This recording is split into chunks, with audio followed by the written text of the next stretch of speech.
There are 3 dangerous behaviors that cause communications to fail. And if you're doing any one of these behaviors, then the communications you have, not only will they be ineffective, but it will be very difficult to build meaningful relationships, to build trust, and to build any type of an acceptance. So these are the 3 behaviors. The first behavior is speaking to be heard. We have been told by our society, by our teachers, by our preachers, by authorities out there that it's important to be heard. But if you're speaking for the purpose of being heard, then that is a failure behavior, because people don't listen until they feel heard.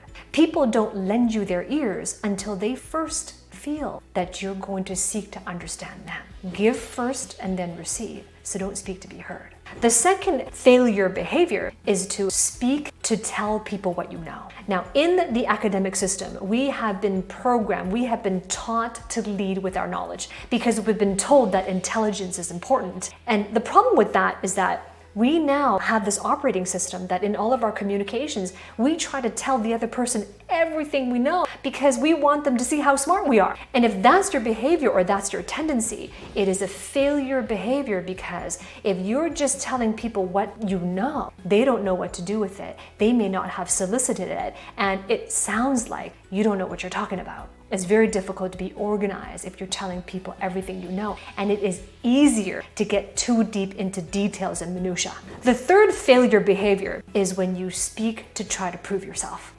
As long as you're trying to prove yourself, the more you're making the communication about you than you are making it about your audience. The more you're trying to seek a pleasurable outcome for you when you try to prove yourself. And on the receiving end in your audience, it really doesn't seem like, it's not going to feel like it serves them. And so therefore they check out. So if you are performing any of these 3 behaviors, comment below. There's no judgment here. Comment below and let me know what you're going to update in your communications operating system this year and beyond.